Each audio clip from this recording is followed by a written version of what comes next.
सर्वांना येशू ख्रिस्ताच्या नावामध्ये मी हार्दिक स्वागत करत आहे आणि सलाम देत आहे.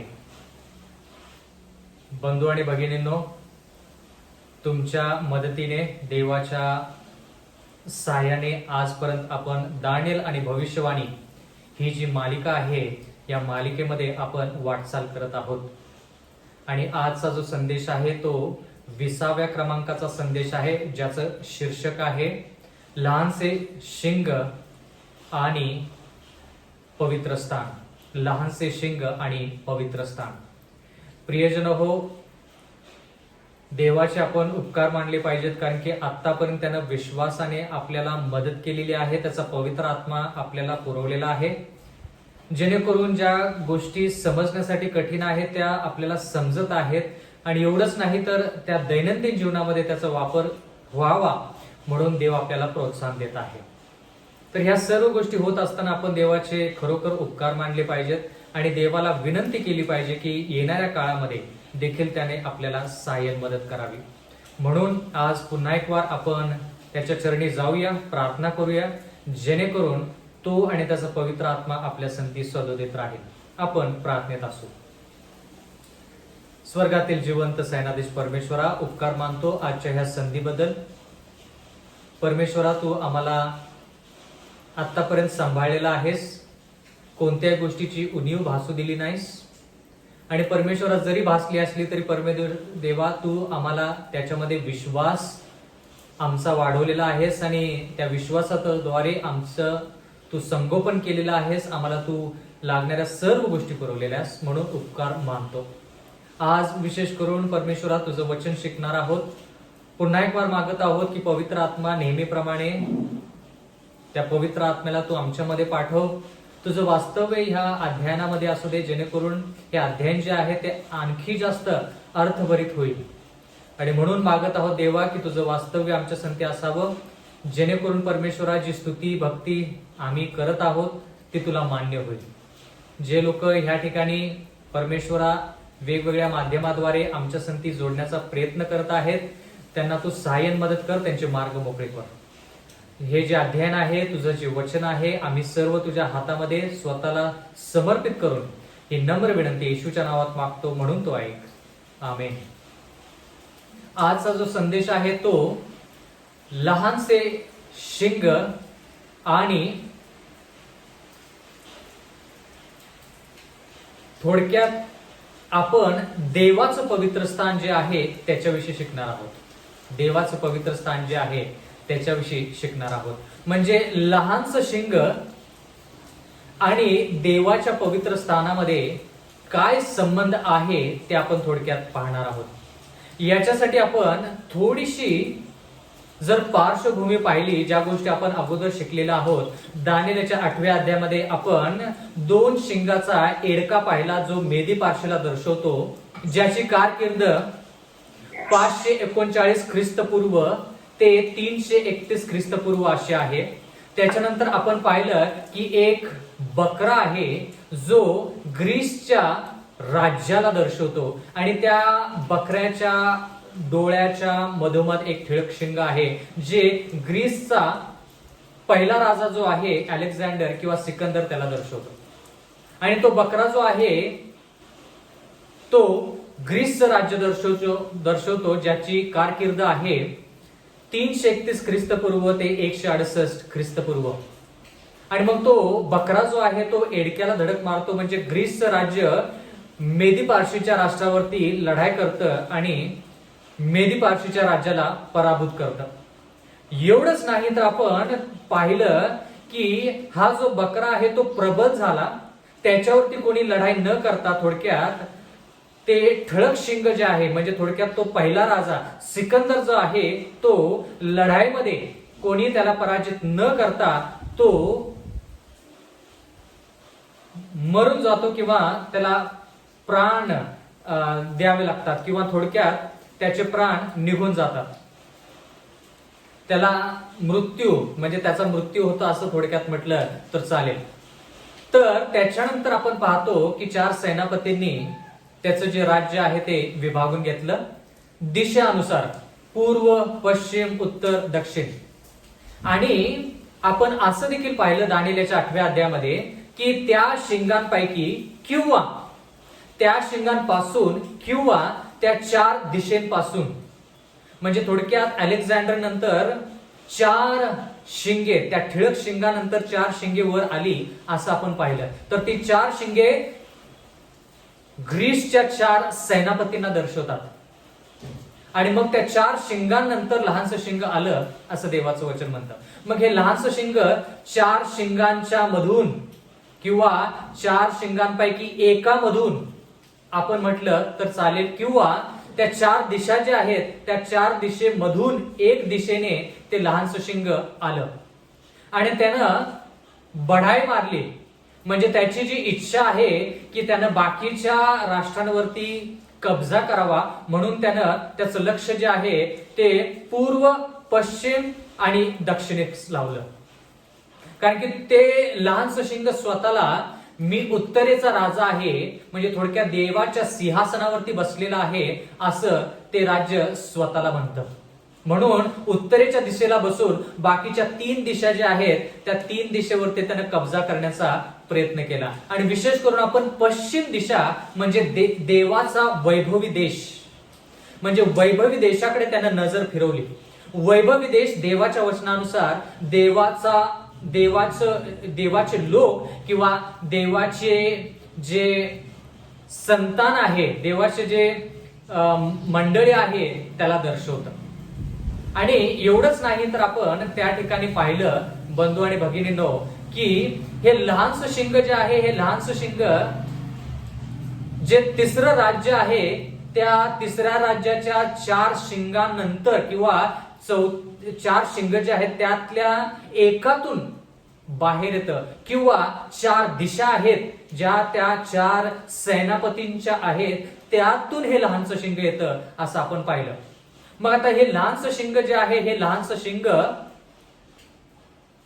रोमच्या राष्ट्राला दर्शवतं. म्हणजे थोडक्यात रोमच्या राष्ट्राचे दोन्ही भाग, विदर्भी रोम ज्याची कारकीर्द 168 ख्रिस्तपूर्व ते 476 इसवी सन अशी आहे, आणि त्याच्यानंतर आध्यात्मिक रोम ज्याची कारकीर्द 538 इसवी सन पासून 1798 इसवी सन पर्यंत आहे असं देखील आपण पाहिलेलं आहे.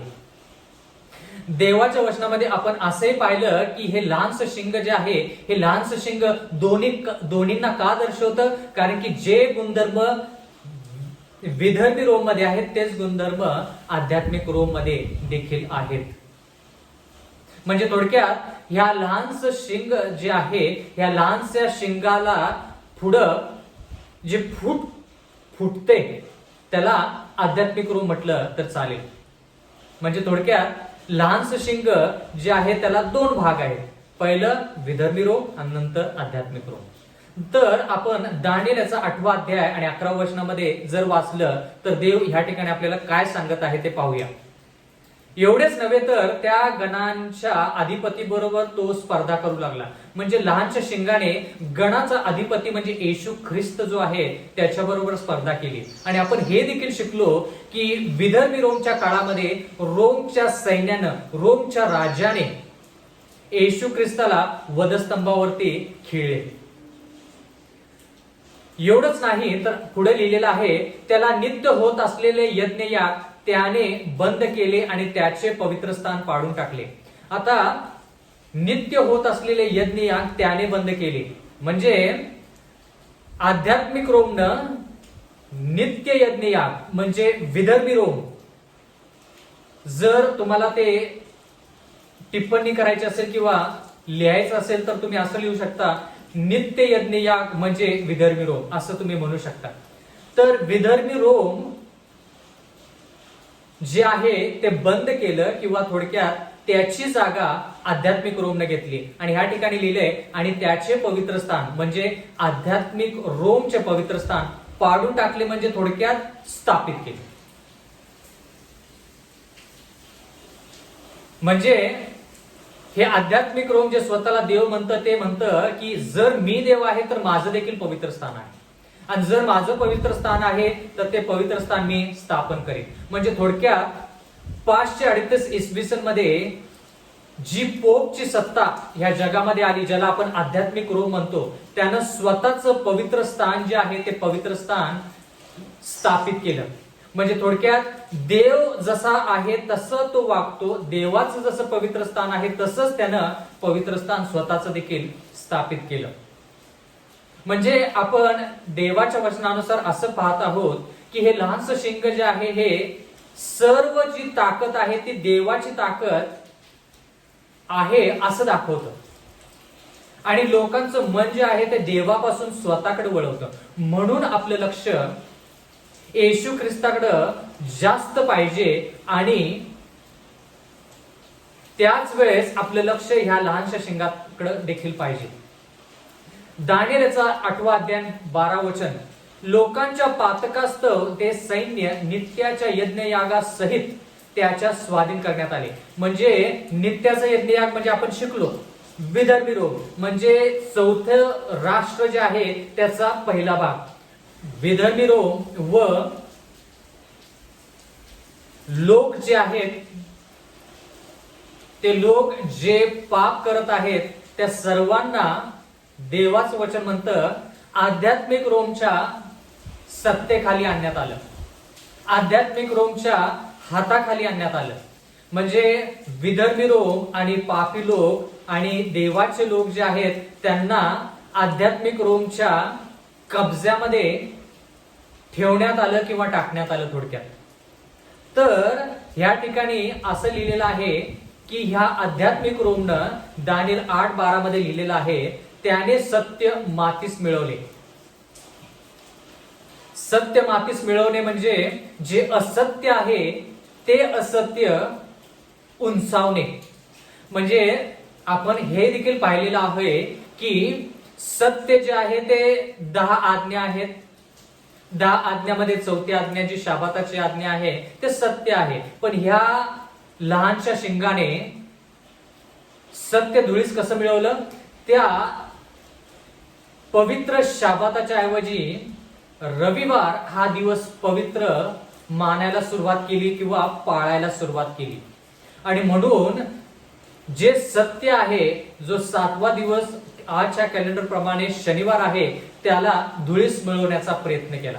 एवढंच नाही तर देव फक्त पापाची क्षमा करू शकतो असं आपण लूक याच्या 5व्या अध्यायामध्ये शिकलेलो आहोत. असं असताना देखील हा लहानसं शिंग जे आहे, हा पोप जो आहे, पोप म्हटल्यानंतर एक व्यक्ती नसून त्याचे पूर्ण राज्य याच्याविषयी आपण शिकत आहोत.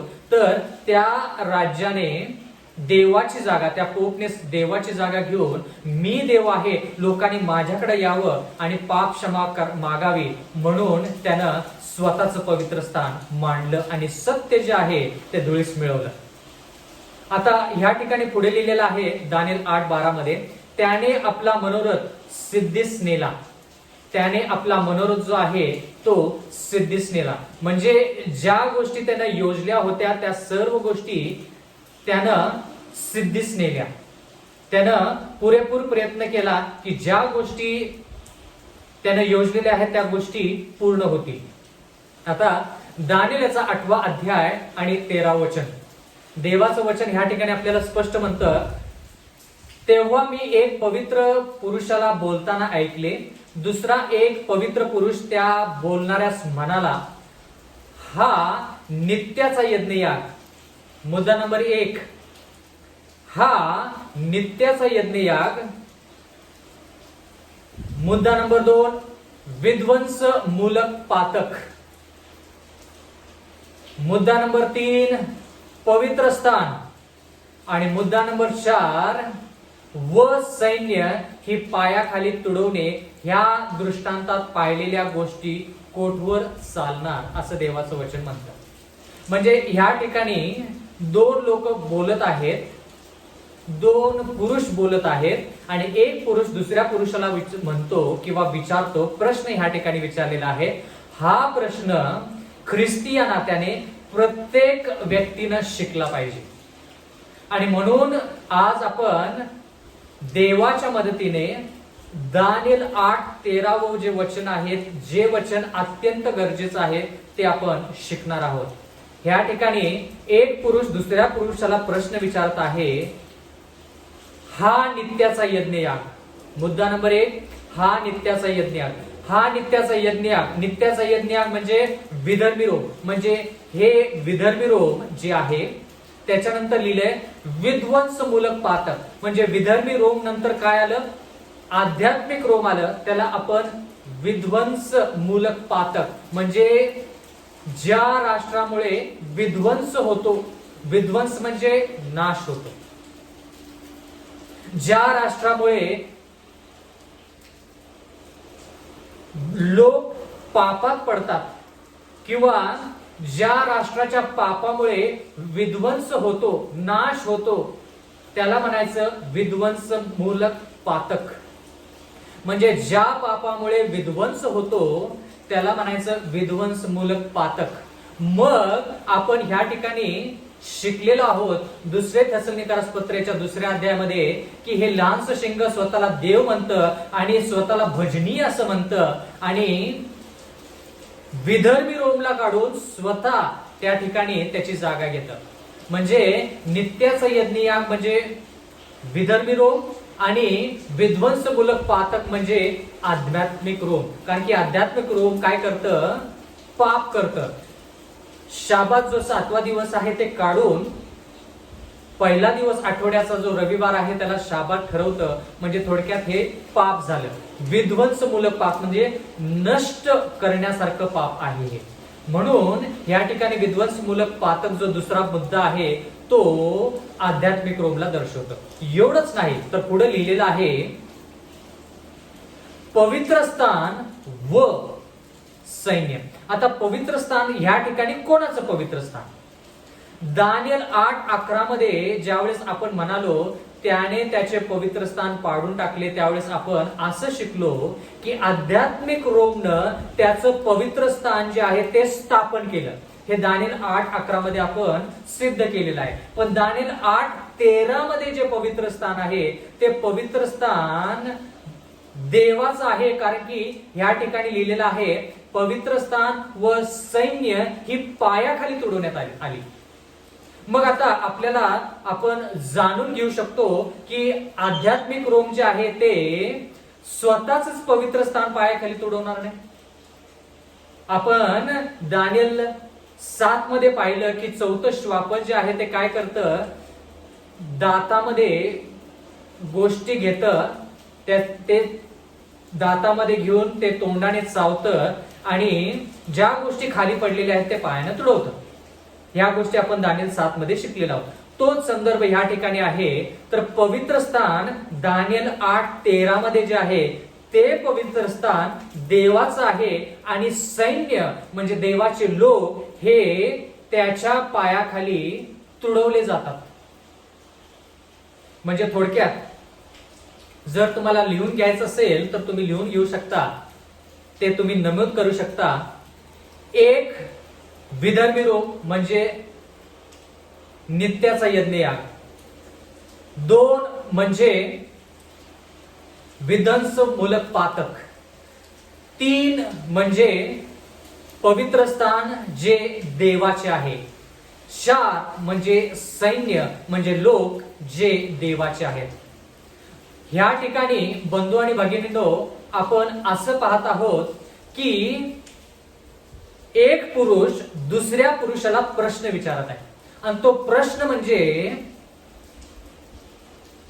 विधर्मी रोम आणि आध्यात्मिक रोम म्हणजे नित्याचा यज्ञयाग आणि विध्वंसमूलक पातक ह्या दोन्हीमुळे पवित्र स्थान जे देवाचं आहे आणि सैन्य देवाचे आहे त्या दोघांना पायाखाली कुठपर्यंत तुडवले जाईल, कोठवर तुडवले जाईल, कधीपर्यंत तुडवले जाईल असं एक पुरुष दुसऱ्या पुरुषाला प्रश्न विचारत आहे. परत एकदा,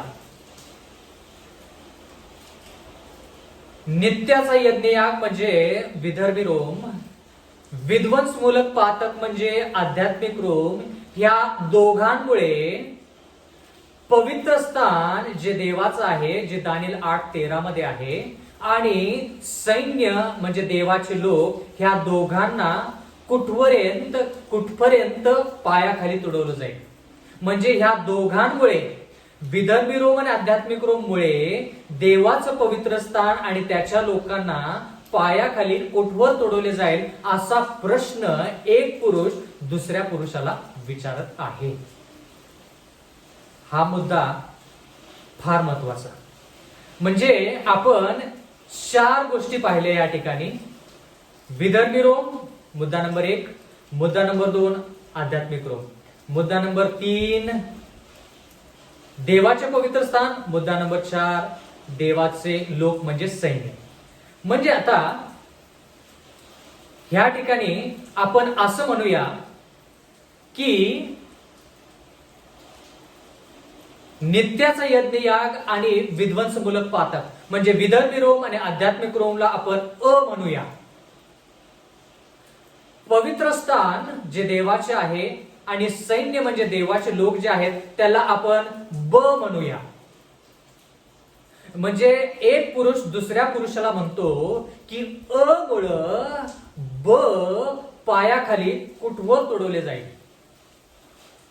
म्हणजे ह्या विधर्मी रोम आणि आध्यात्मिक रोममुळे देवाचं पवित्र स्थान आणि देवाचे सैन्य म्हणजे देवाचे लोक कुठवर त्यांना छळ सहन करावा लागेल, कुठपर्यंत आणि किती वेळ त्यांना पायाखाली तुडवले जाईल. हा मुद्दा क्लिअर झाला का तेवढं मला तुम्ही सांगा. बंधू आणि भगिनींनो, आपण दानिएल 8:14 मध्ये काय लिहिलेलं आहे हे आपण थोडक्यात पाहूया. दानिएल 8:14 मध्ये लिहिलेलं आहे, तो मला म्हणाला 2300 दिवस त्यानंतर पवित्र स्थानाची शुद्धी होईल. ह्या ठिकाणी एक पुरुष दुसऱ्या पुरुषाला प्रश्न विचारत आहे आणि म्हणत आहे की विधर्मी रोम आणि आध्यात्मिक रोममुळे देवाचं पवित्र स्थान आणि देवाचे लोक जे आहेत त्याला सैन्य म्हटलेलं आहे, ते कुठपर्यंत त्यांना त्रास संकट सहन करावं लागेल किंवा ते पायाखाली तुडवले जातील. मग त्या प्रश्नाचं उत्तर जे आहे ते उत्तर फार वेगळं आहे. जर त्या प्रश्नाचं उत्तर आपल्याला ऐकायचं तर आपण असं म्हटलं पाहिजे की दानिएल 8:14 मध्ये लिहिलेला आहे, तो मला म्हणाला 2300 दिवस नंतर त्यांच्या पायाखाली तुडवणे जे आहे ते थांबेल. असं आपण उत्तर अपेक्षित करू शकतो. पण ह्या ठिकाणी तसं न लिहिता असं लिहिलेलं आहे 2300 दिवस नंतर पवित्र स्थानाची शुद्धी होईल, पवित्र स्थानाची शुद्धी होईल असं देवाचं वचन म्हणतं. म्हणजे थोडक्यात प्रश्न जरी विचारला असला की पवित्र स्थान जे देवाचं आहे आणि त्याचे लोक जे आहेत ते पायाखाली कधीवर तुडवले जातील, तर उत्तर आपल्याला ह्या ठिकाणी थोडं वेगळं वाटतं. ह्या ठिकाणी आपल्याला वाटतं की प्रश्न वेगळा विचारलेला आहे आणि त्याचं उत्तर जे आहे ते वेगळं आहे. ह्या ठिकाणी पवित्र स्थानाविषयी किंवा पवित्र स्थान शुद्ध कधी होईल याच्याविषयी प्रश्न विचारला नसून देवाचं पवित्र स्थान आणि देवाचे लोक पायाखाली कुठवर तोडवले जातील असा प्रश्न विचारलाय. तरी देखील उत्तर जे आहे ते जाणून बुजून ते उत्तर वेगळ्या दृष्टिकोनातून ह्या ठिकाणी सांगितलेलं आहे. आणि ते उत्तर म्हणजे 2300 दिवस आणि नंतर पवित्र स्थान शुद्ध होईल असं लिहिलेलं आहे. आता हे पवित्र स्थान कोणाचं? दानिएल 8:13 मध्ये जे पवित्र स्थान आहे ते देवाचं पवित्र स्थान आहे. दानिएल 8:11 मध्ये जे पवित्र स्थान आहे ते आध्यात्मिक रोमचं पवित्र स्थान आहे. आता दानिएल 8:14 मध्ये जे आहे ते पवित्र स्थान जे शुद्ध केलं जाईल असं लिहिलेलं आहे, ते पवित्र स्थान कोणाचं? बंधू आणि भगिनींनो, पवित्र स्थान जे आध्यात्मिक रोमचं आहे ते पवित्र स्थान त्यानं स्वतः मांडलेलं आहे. म्हणून त्याच्यामध्ये शुद्धता होणे ही गोष्ट फार वेगळी आहे. म्हणजे थोडक्यात देवच फक्त पवित्र स्थान मांडू शकतो. पण या लहानशा शिंगानं किंवा पोपनं स्वतःच पवित्र स्थान मांडलेलं आहे. म्हणजे त्याला शुद्ध व अशुद्ध याच्याविषयी काहीच गोष्ट नाही. ते पवित्र स्थान जे आहे ते अशुद्धच आहे. पण जरा आपण ह्या ठिकाणी विचार करूया की जरी शब्द पवित्र स्थान आध्यात्मिक रोम साठी वापरला असला तरी देखील ते पवित्र स्थान पवित्र नाही. म्हणजे पोपच्या सत्तेखाली त्यानं स्वतः देव आहे म्हणून जे स्थान मांडलं किंवा स्थापित केलं, शब्द जरी पवित्र असला तर ते पवित्र होऊ शकत नाही. कारण की का, जे स्थान पवित्र करायचं आहे ते स्थान पवित्र देवच करू शकतो, कारण की देवच फक्त पवित्र आहे. पण तरी देखील पवित्र स्थान हा शब्द दानिएल 8:13 मध्ये आध्यात्मिक रोम च्या राज्यामध्ये वापरलेला आहे. कारण की का, ते स्वतःला देव म्हणतं. पण दानिएल 8:14 मध्ये जे पवित्र स्थान आहे ते पवित्र स्थान शुद्ध केलं जाईल. म्हणजे थोडक्यात ते देवाचं पवित्र स्थान जे आहे, ज्याच्यामध्ये लोकांचे पाप जे आहेत ते पाप पवित्र स्थानामध्ये एकदा गेलंय की त्या पापी मनुष्याला पापापासून मुक्तता मिळते किंवा त्याला स्वातंत्र्य मिळतं आणि तो त्याच्या घरी पवित्र अंतःकरणाने जातो आणि ते त्याचं पाप जे आहे ते पवित्र स्थानामध्ये त्या कोकऱ्याच्या वधनाद्वारे ते पवित्र स्थानामध्ये ते पाप ठेवलं जातं. जर आपण जुन्या कराराचा विचार केला तर त्या ठिकाणी आपल्याला असं पाहायला मिळतं की पवित्र स्थान जे होतं ते लोकांचं पाप लोकांपासून दूर करण्यासाठी किंवा लोकांना त्यांच्या पापापासून मुक्त करण्यासाठी, स्वतंत्र करण्यासाठी ते पवित्र स्थान मांडण्यात आलं. जेणेकरून एखादा व्यक्ती इस्रायल लोकांपैकी ज्यानं पाप केलेला आहे तो एक कोकरू घेऊन येऊ शकतो पवित्र स्थानामध्ये आणि दर्शन मंडप जे आहे त्या ठिकाणी त्या कोकऱ्याला वधल्यानंतर त्याचं पाप जे आहे ते कोकऱ्यावरती जातं. कारण की ज्या वेळेस तो कोकरू वधतो त्यावेळेस तो आपले हात त्या कोकऱ्याच्या डोक्यावरती ठेवून पापाची कबुली करतो. म्हणजे थोडक्यात त्याचं पाप त्याच्यापासून त्या कोकऱ्यावरती जातं. मग ते कोकरू वधलं जातं आणि त्या कोकऱ्याचं जे रक्त आहे ते रक्त याजक जो आहे तो घेऊन पवित्र स्थानात जातो. म्हणजे त्या कोकऱ्यावरून ते पाप काढून घेतलं जातं आणि ते पाप रक्तामध्ये जातं. ते रक्त जे आहे ते रक्त याजक पवित्र स्थानामध्ये घेऊन जातो. म्हणजे थोडक्यात ते पाप जे आहे ते पाप आता रक्तातून याजकाकडे येतं आणि याजक जो आहे तो पवित्र स्थानामध्ये जाऊन जी भिंत आहे किंवा जो पडदा आहे, जो परम पवित्र स्थान आणि पवित्र स्थानाच्या मध्ये जो पडदा आहे त्या पडद्यावरती जाऊन ते रक्त शिंपडतो. म्हणजे थोडक्यात त्या याजकापासून ते पाप आता पवित्र स्थानामध्ये ठेवण्यात आलेलं आहे असं आपण पाहतो. या सर्व गोष्टी लेविया या पुस्तकामध्ये लिहिलेल्या आहेत. आता तो याजक परत येतो आणि त्या मनुष्याला म्हणतो की बघ, तुझे पाप आता काढून घेतलेले आहेत आणि ते पाप कुठे आहेत? पवित्र स्थानामध्ये आहेत. तू आता पापापासून स्वतंत्र झालेला आहेस. जा, परत पाप करू नको. म्हणजे जो सल्ला येशू ख्रिस्ताने मेरी मॅग्दलेनला दिला तोच सल्ला याजक जो येशू ख्रिस्ताला दर्शवतो तोच याजक ह्या पापी मनुष्याला सांगतो, तुझं पाप काढून घेण्यात आलेलं आहे, तुझं पाप तुझ्यापासून दूर करण्यात आलेलं आहे, तुझं पाप आता पवित्र स्थानामध्ये गेलेलं आहे, तर तू जा आणि परत पाप करू नको. म्हणजे ही जी विधी आहे ही विधी 7 महिने 9 दिवस चालायची. लेवीय ह्याच्या पुस्तकानुसार अध्याय 4, अध्याय 16 आणि अध्याय 23 प्रमाणे. लेवीय 4, लेवीय 16, लेवीय 23 प्रमाणे ही जी विधी असायची हे विधी 7 महिने 9 दिवस चालायची. पण 7वा महिना 10व्या दिवशी याजक जो असायचा तो पवित्र स्थानात न राहता किंवा दर्शन मंडपामध्ये न राहता परम पवित्र स्थानामध्ये जायचा आणि त्या परम पवित्र स्थानामध्ये जाऊन तो देवासंती बोलायचा आणि देव त्याच्या संती बोलायचा आणि त्या ठिकाणी 7वा महिना 10व्या दिवशी प्रायश्चित्ताचा दिवस किंवा न्याय निवाड्याचा दिवस होत असे. आणि तो न्याय निवाड्याचा दिवस म्हणजे देव पिता जो आहे तो त्या याजकाशी बोलायचा आणि म्हणायचा की ह्या व्यक्तीविषयी मी तुला सांगतो की ह्या व्यक्तीनं आपलं पाप करणं बंद केलेलं आहे आणि म्हणून त्याच्या पापाची क्षमा झालेली आहे, त्याचे पाप पुसून टाकण्यात येत आहेत. ह्या व्यक्तीला इस्रायलच्या छावणीमध्ये राहू द्या. मग दुसऱ्या व्यक्तीविषयी त्या ठिकाणी न्याय निवाडा. म्हणजे प्रत्येक व्यक्ती जो इस्रायलाच्या घराण्यामध्ये आहे किंवा वंशजामध्ये आहे त्या प्रत्येक व्यक्तीचा न्याय निवाडा 7वा महिना 10व्या दिवशी व्हायचा.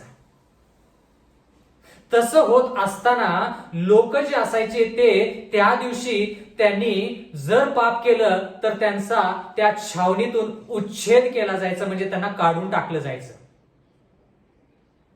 म्हणजे जर एखाद्या व्यक्तीनं पाप केलं तर 7 महिने 9 दिवस त्यांना मुभा म्हणजे त्यांना संधी असायची की तुम्ही या आणि तुमच्या पापाची कबुली करा, प्रायश्चित करा.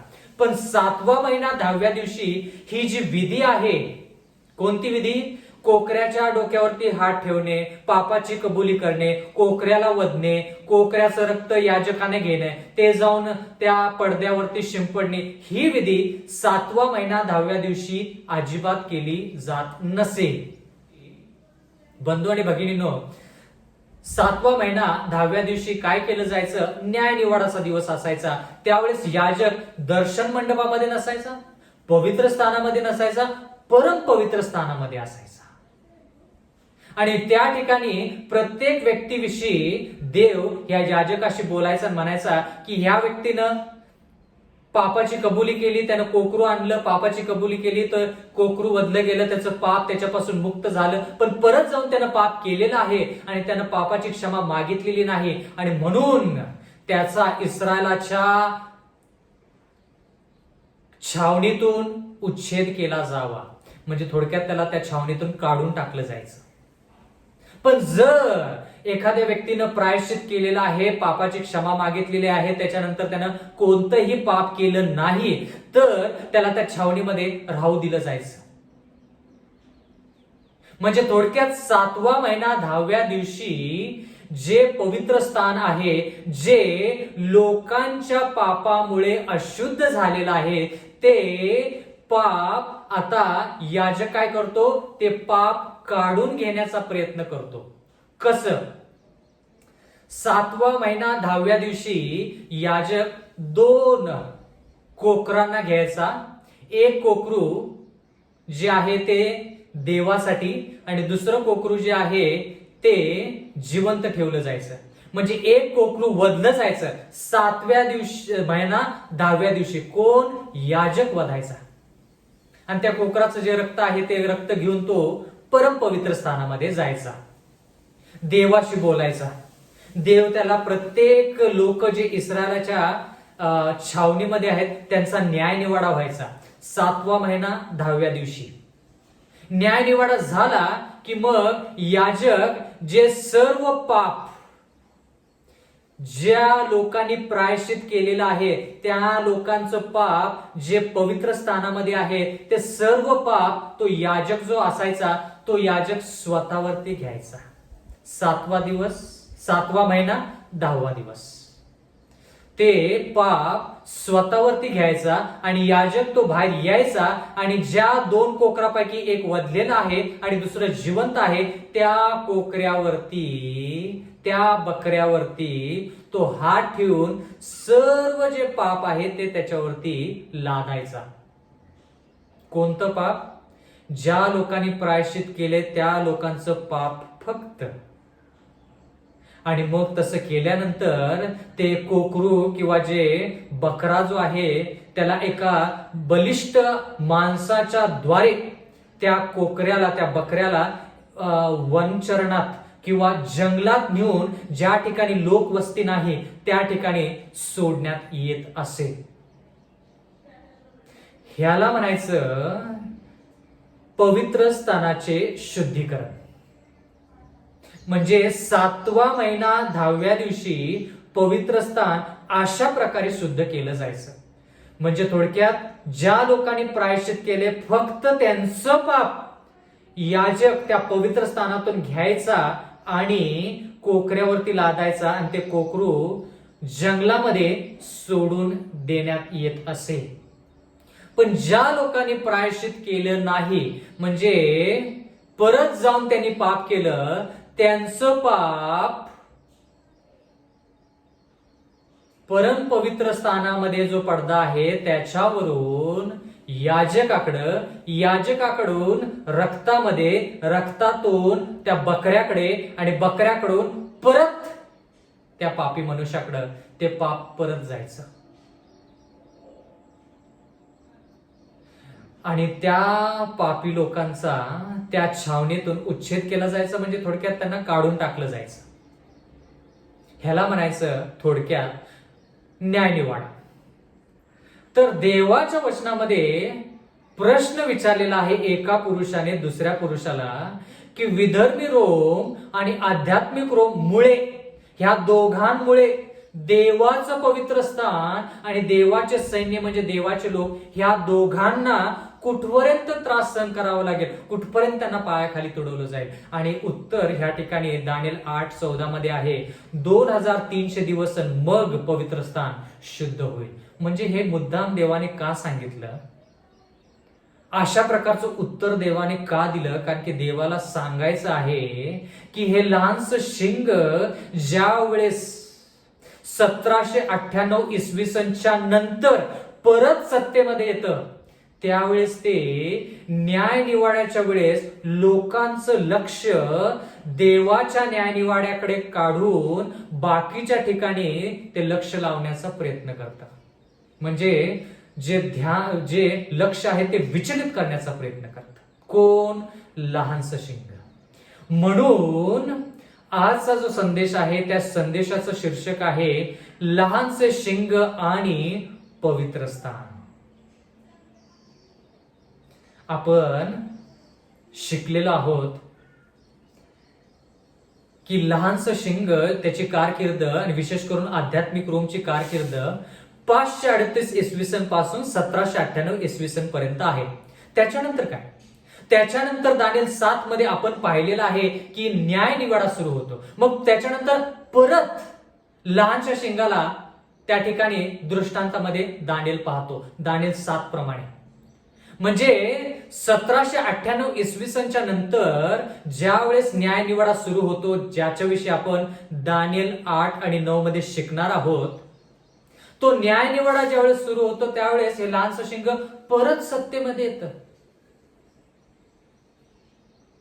म्हणजे पोप परत सत्तेमध्ये येतो, किंवा थोडक्यात आजच्या घटनेप्रमाणे तो आज सत्तेमध्ये आहे आणि त्याचं लक्ष, त्याचं उद्देश, त्याचं मनोरथ हे आहे की त्यानं लोकांचं लक्ष 7वा महिना 10वा दिवस जसं जुन्या करारामध्ये होता तसंच न्याय जो आता होत आहे त्याच्यापासून त्यांचं लक्ष विचलित करावं म्हणून हे लहानसं शिंग प्रयत्न करत आहे.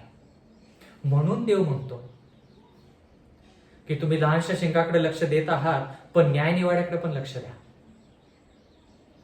लहानशा शिंगाचे कारकीर्दन, त्याचं जे कार्य आहे ते जरी वाईट असलं तर त्याच्याकडे जास्त लक्ष न देता तुमचं लक्ष, माझं लक्ष पवित्र स्थानाकडे पाहिजे. कारण की पवित्र स्थानामध्ये आपलं सार्वकालिक जीवन जे आहे ते स्थापित होतं. प्रियजन हो, बंधू आणि भगिनींनो, महत्वाचा मुद्दा आहे. तर आपण पवित्र स्थान जे ह्या ठिकाणी नमूद केलेले आहे दानिएल 8:14 मध्ये, ते देवाचं पवित्र स्थान आहे आणि ते पवित्र स्थान शुद्ध ज्यावेळेस केलं जाईल त्यावेळेस हे लहानसं शिंग लोकांचं लक्ष त्या न्यायनिवाड्याकडे न लावता ज्याच्यामुळे आपल्याला सार्वकालिक जीवन मिळतं त्या न्यायनिवाड्याकडे न लावता किंवा न आकर्षित करता दुसरीकडे विचलित करण्याचा प्रयत्न करतं. म्हणून लहानसं शिंग शिकत असताना आपण पवित्र स्थानाकडे लक्ष दिलं पाहिजे. दानिएल याचा 8वा अध्याय आणि 15 वचन. मग असे झाले की मी दानिएलाने हा दृष्टांत पाहिला तेव्हा त्याचा अर्थ काय हे समजण्याचा मी यत्न करू लागलो, तेव्हा पहा मनुष्य रूपधारी असा एकाच मी माझ्यासमोर उभे राहिलेले पाहिले. म्हणजे ह्या गोष्टीविषयी दानिएलला जास्त माहिती करून घ्यायची होती आणि त्यावेळेस त्यानं एका व्यक्तीला, माणसाच्या रूपामध्ये एका व्यक्तीला त्याच्यासमोर उभे असलेले पाहिले. मग काय झालं? दानिएल 8:16, उलई नदीच्या 2 तीरांमधून एक मनुष्यवाणी ऐकली, ती अशी, गब्रिएला ह्या पुरुषाला हा दृष्टांत समजावून सांग. म्हणजे थोडक्यात ह्या ठिकाणी एक वाणी दानिएलानं ऐकली. ती वाणी म्हणजे गब्रिएलाला सांगण्यात येतं की गब्रिएला जाऊन ह्या दानिएलाला, ह्या पुरुषाला त्याची जी इच्छा आहे हा दृष्टांत जाणण्याची, ती इच्छा तू पूर्ण कर. म्हणजे थोडक्यात हा दृष्टांत त्याला समजावून सांग. दानिएलचा 8वा अध्याय आणि 17 वचन. तेव्हा मी उभा होतो, तेथे तो माझ्याजवळ आला. तो आला तेव्हा मी घाबरून पालथा पडलो. तो मला म्हणाला, हे मानवपुत्रा, हा दृष्टांत समजून घे, कारण हा शेवटच्या काळाविषयीचा आहे. बंधू आणि भगिनींनो, हे पवित्र स्थान जे शुद्धीकरण होईल ते शेवटच्या काळामध्ये शुद्धीकरण होईल असं देवाचं वचन म्हणतं. जर आपण दानिएल च्या भविष्यानुसार जर समजत आहोत की आपण शेवटच्या काळामध्ये आहोत, तर थोडक्यात न्यायनिवाडा जो आहे तो सुरू झालेला आहे आणि पवित्र स्थान जे आहे त्याचं शुद्धीकरण होत आहे. म्हणजे ज्या लोकांच्या पापांमुळे ते पवित्र स्थान अशुद्ध झालेलं आहे, ते आता पाप त्याच्यातून काढून घेऊन एक तर लोकांवरती परत किंवा त्या बकऱ्यावरती लादण्यात येत आहे. त्याला म्हणायचं त्या पवित्र स्थानाचे शुद्धीकरण. आणि ते शुद्धीकरण कधी होईल? देवाचं वचन म्हणतं की हे जे दृष्टांत आहे, हा दृष्टांत शेवटच्या काळासाठी आहे. पुढे लिहिलेलं आहे दानिएलचा 8वा अध्याय आणि 18 वचन. तो माझ्याबरोबर बोलत असता मी जमिनीवर पालथा पडलो व मला गाढ निद्रा लागली, पण त्याने मला स्पर्श करून उभे केले. म्हणजे दानिएल ह्या दृष्टांत जो आहे तो समजून घेण्यासाठी प्रयत्न करत असताना आणि दानिएलला गब्रिएल हा दृष्टांत सांगत असताना दानिएल झोपी गेला. त्याला गाढ निद्रा लागली आणि परत देवाचं वचन म्हणतं की ह्या गब्रिएलाने, ह्या स्वरदूताने, जिवंत देवाच्या स्वरदूताने परत त्याला जाग केलं आणि उभा केलं. दानिएल 8:19. तो म्हणाला, पहा, कोपाच्या शेवटल्या काळात काय होईल हे मी तुला सांगतो, कारण नेमलेल्या अंत समया संबंधाने हा दृष्टांत आहे. म्हणजे हा दृष्टांत जो आहे दानिएला, हा शेवटच्या काळासाठी आहे. दानिएल 8:20. 2 शिंगे असलेला एडका तू पाहिला असते, मेदी व पारस यांचे राजे. म्हणजे ह्या ठिकाणी आता जो दृष्टांत आहे त्याचं विश्लेषण म्हणजे त्याचा अर्थ सांगण्यात येत आहे आणि याच्याविषयी आपण थोडं शिकलेलो आहोतच. दानिएल 8:21.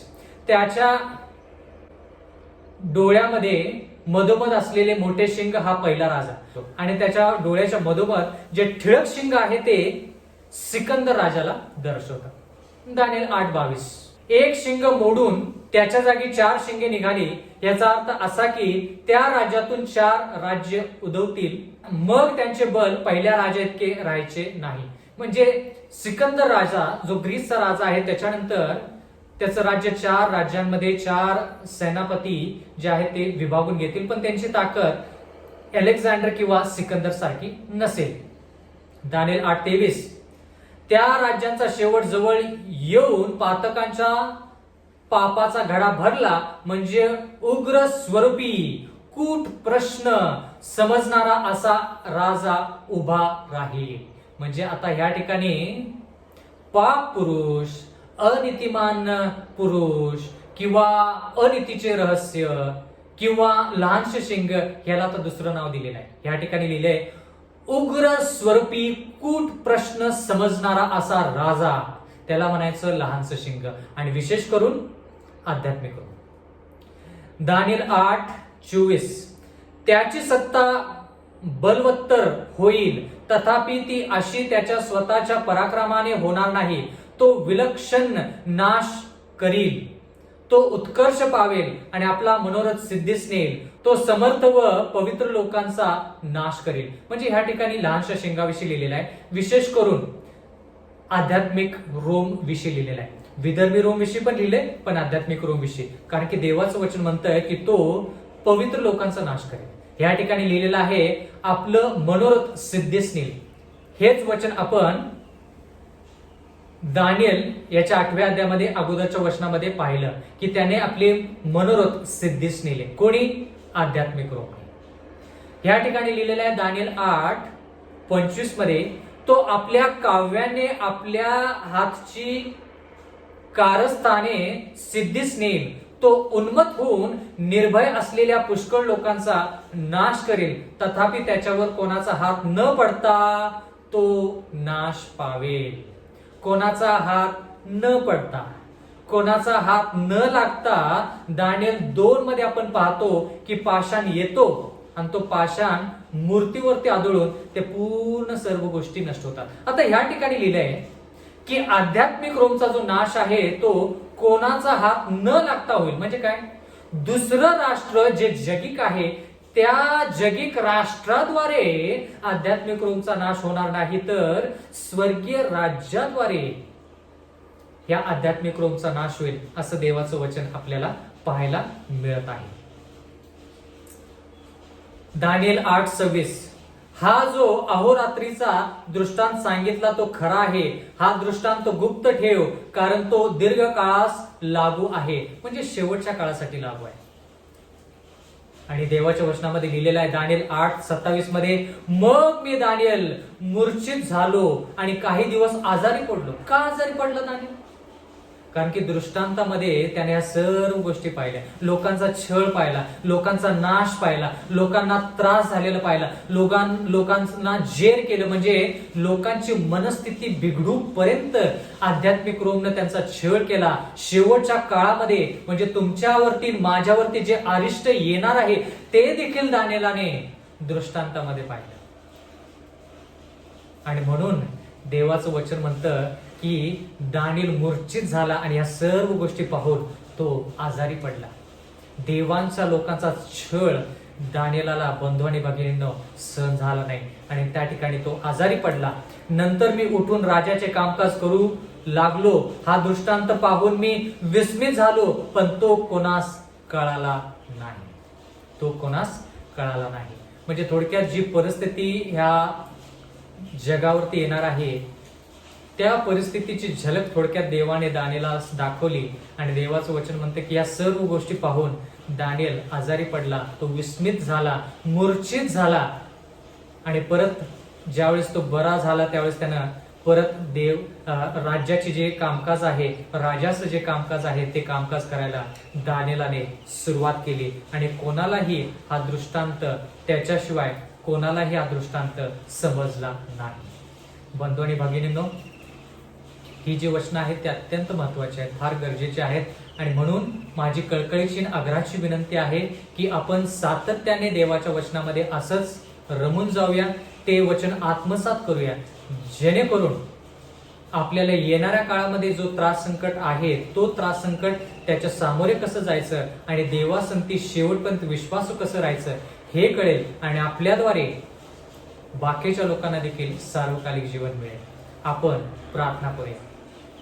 स्वर्गातील जिवंत परमेश्वर देवा, आजच्या या संदेशाबद्दल उपकार मानतो. मागत आहोत परमेश्वरा की असंच तू आमच्या संगती राहा. येणाऱ्या काळामध्ये देखील परमेश्वरा आम्ही तुझ्या वचनातून जास्तीत जास्त शिकून तुझ्या संगती विश्वासू कसं राहू शकतो, त्रास संकटामध्ये देखील परमेश्वरा तुझ्या वचनांचा आधार घेऊन, तुझं अभिवचन जे आहे त्याचा आधार घेऊन आम्ही तुझ्या संगती विश्वासू कसं राहू शकतो हे आम्हाला तू शिकव. इथून पुढची वेळ आमचं आयुष्य आम्ही तुझ्या हाती सोपवून देत आहोत. आम्हा सर्वांना तारण दे. नम्र विनंती येशूच्या नावात मागतो, म्हणून तो आहे. आमेन.